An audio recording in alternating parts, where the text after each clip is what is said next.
کہ اسد الدین اویسی بھڑکاؤ بھاشن دیتا ہے، اسد الدین اویسی تناؤ پیدا کرتا ہے، اسد الدین اویسی سے فرقہ پرستی بڑھتی ہے۔ تو نہ میں فرقہ پرستی ایسے چیزوں کو مانتا ہوں، میرے بھاشن سے میری سوچ میں کسی بھی سمودائے کے خلاف نہ میں کبھی تھا نہ کبھی رہوں گا انشاءاللہ تعالی۔ میری لڑائی یہ ہے کہ بھارت کے سمویدھان میں رائٹ ٹو ایکوالٹی ایک فنڈامنٹل رائٹ ہے۔ اگر سب کو وہ حقوق مل سکتے ہیں تو پھر راجستھان کے مسلمانوں کو، راجستھان کے دلتوں کو اور راجستھان کے آدیواسیوں کو کیوں نہیں دیا جاتا؟ یہی ہماری لڑائی ہے۔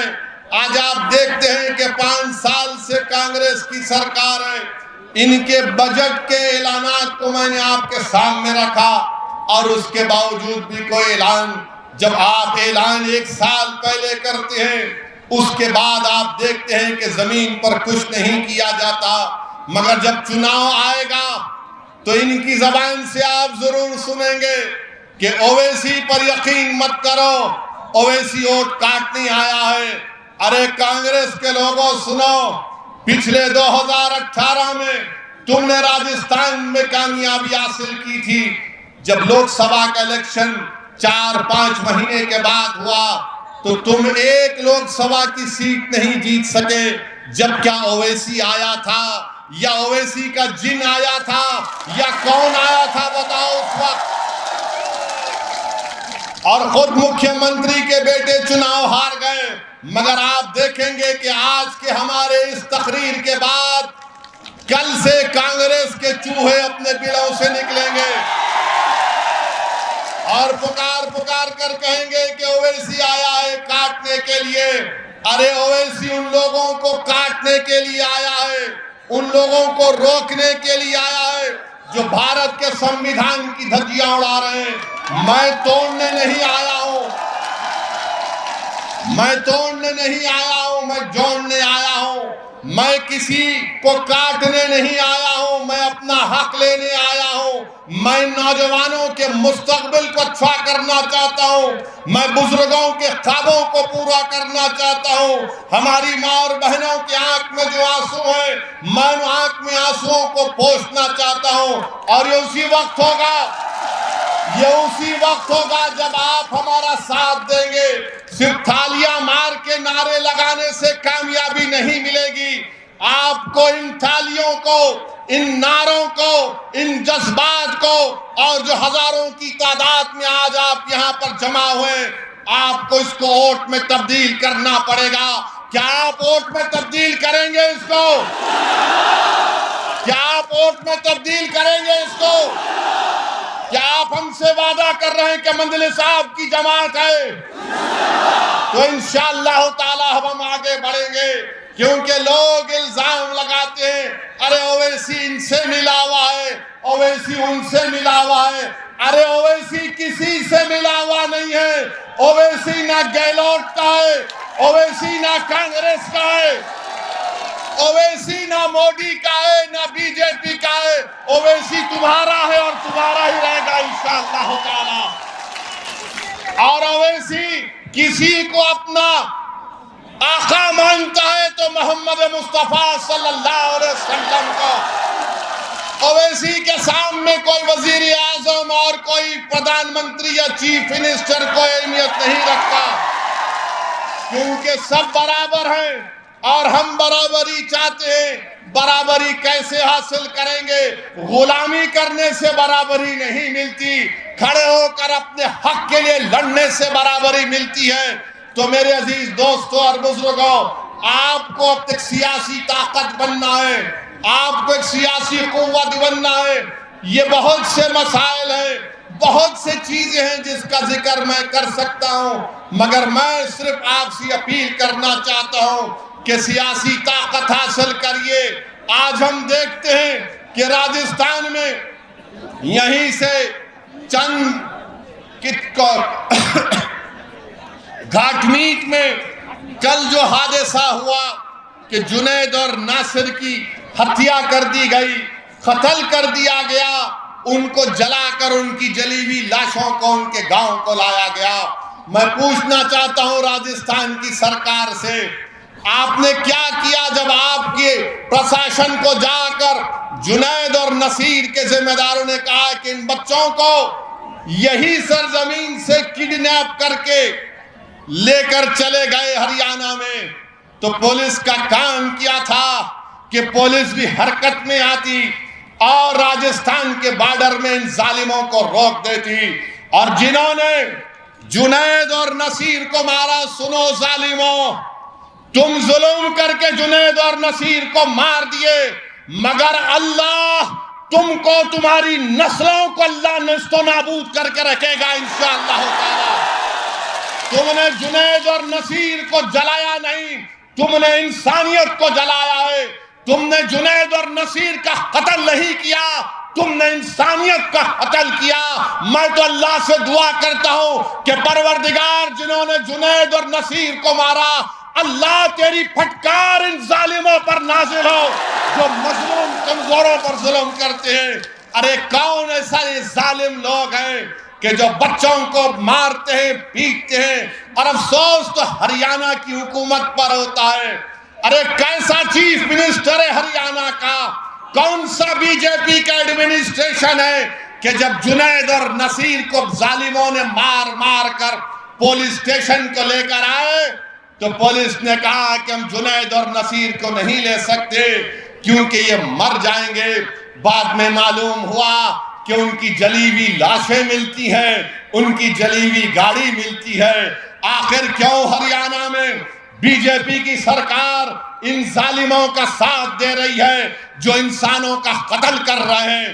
آخر کیوں بی جے پی کی ہریانہ کی سرکار ان ظالموں کو اجازت دیتی ہے کہ وہ بندوق لے کر پھریں، ہتھیار لے کر پھریں؟ اور اگر کوئی مسلمان اپنی شادی کی بارات میں تلوار لے کر ناچتا ہے تو 2 گھنٹے کے اندر پولیس پہنچ جاتی ہے اور پوچھتی ہے کہاں سے لایا تلوار۔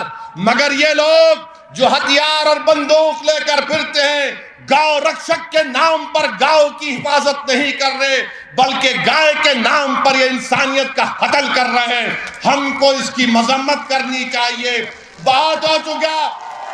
ہم آج بھارت کے پردھان منتری سے بھی اپیل کر رہے ہیں، ڈیمانڈ کر رہے ہیں کہ دیش کے پردھان منتری بس کریے، کب تک جھوٹ بولیں گے؟ سب کا ساتھ، سب کا وکاس، سب کا وشواس پریاس۔ ارے انسانوں کو پکڑ کر مار کر ان کو جلا دیا جا رہا ہے۔ بھارت کے پردھان منتری، آپ ان کو روکیں گے یا نہیں روکیں گے؟ اگر نہیں روکیں گے تو پھر رول آف لا ختم ہو جائے گا، سمویدھان کمزور پڑ جائے گا۔ بتاؤ یہ کون سا ایسا کام یہ جو ہو رہا ہے اس پر کون روک لگائے گا؟ بھارت کے پردھان منتری اس پر کچھ نہیں بولیں گے، بھارت کے پردھان منتری ان ظالموں کے اوپر کچھ نہیں بولیں گے، چائنا پر کچھ نہیں بولیں گے، اور وہ بڑا پونجی پتی ہے جو آج کل سرخیوں میں بنا ہوا ہے اس پر کچھ نہیں بولیں گے۔ ہم بی جے پی سے یہ پوچھنا چاہتے ہیں، کیا جنید اور نصیر کو جو مارا گیا، کیا بی جے پی کہ ہریانہ کی سرکار اس ظالم کو پکڑے گی جس نے واصف کا جب فیس بک لائیو کرتا ہے اور واصف کی موت ہو جاتی ہے، قاسم پر گولی چلاتا ہے، قاسم زخمی ہوتا ہے، یوٹیوب پر اس کو دکھایا جاتا ہے کہ بندوق سے گولیاں چلا رہا ہے قاسم پر۔ ارے گولیاں چلانے والوں، اتنے بہادر تم کیوں بنتے ہو؟ تم اس لیے بہادر بنتے ہو کیونکہ جانتے ہو کہ بی جے پی اور آر ایس ایس تمہارے ساتھ ہے۔ یاد رکھو، اقتدار ہمیشہ کسی کے پاس نہیں رہنے والا ہے۔ تم کب تک ظلم کرو گے؟ جب ظلم ختم ہوگا تم کو معلوم ہوگا کہ تمہارا کیا انجام قانون کے تحت ہونے والا ہے۔ میرے عزیز دوستوں اور بزرگوں، اسی لیے میں کہہ رہا ہوں کہ آپ کو ایک سیاسی طاقت بننا ہے۔ اگر آج جنید اور نصیر کو مارا گیا، کیا اس میوات کی سرزمین پر کیا آپ متفق نہیں ہیں کہ آپ کو ٹارگٹ بنایا جاتا ہے، آپ کے بچوں کو مارا جاتا ہے، بچوں کو اٹھایا جاتا ہے؟ ارے کوئی اگر